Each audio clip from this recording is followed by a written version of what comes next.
Well, it's almost finished. The next thing that happened was, of course, the test. After we'd made the calculations, we had to make the test. I was actually at home on a short vacation at that time because my wife died. And so I got a message that said the baby was expected on such and such a day. So I flew back, and I just arrived on the site while the buses were leaving. I couldn't even get to my room. And I got out to the site, and we waited out there at the distance. We were 20 miles away. And we had a radio, and they were supposed to tell us when the thing was going to go off and so forth. And the radio wouldn't work, and we never knew what was happening. But just a few minutes before it was supposed to go off, the radio started to work, and they told us there was 20 seconds or something to go. The people that were far away like we were. The others were closer, 6 miles away. And they gave out dark glasses that you could watch. This dark glasses. We're 20 miles away from the damn thing. We think it's dark glasses. I said, they're going to see a damn thing through dark glasses. And so what I figured, the only thing that would really hurt your eye, bright light never can hurt your eye. It's ultraviolet light that does. So I got behind a truck windshield so that the ultraviolet can't go through glass, so that would be safe. And so I could see the damn thing. Other people were never going to see the damn thing. Okay, time comes, and this tremendous flash out there, so bright, my head goes like this because it was so bright. And I see this purple splotch on the floor of the truck. And I says, that ain't it. That's an after image. So I turn back up, and I see this white light changing into yellow and into orange. The clouds form, and then they disappear again. The compression and the expansion forms and makes clouds disappear. And I saw it, and then finally a big ball of orange. It became a center that was so bright, became a ball of orange. It started to rise and billow a little bit and get a little bit black around the edges. And then you see it's a big ball of smoke with flashes on the inside of the fire going out, the heat.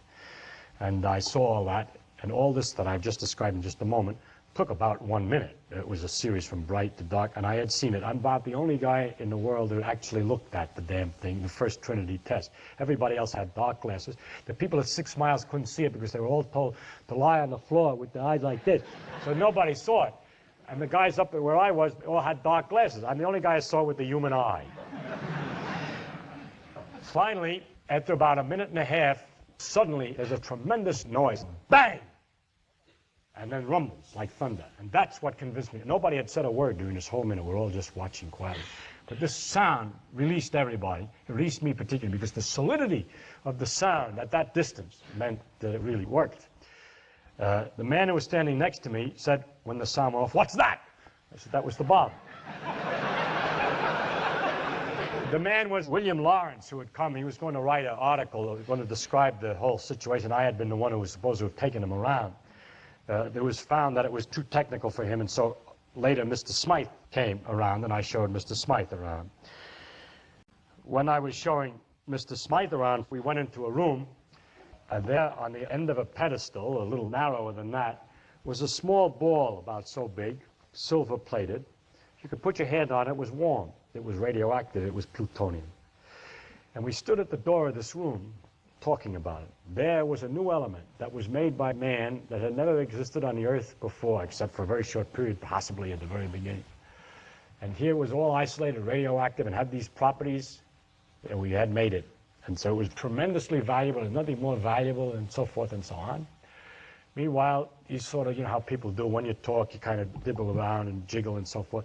He's kicking the doorstop, you see. And I says, yes. And I said, and the doorstop is appropriate to the door.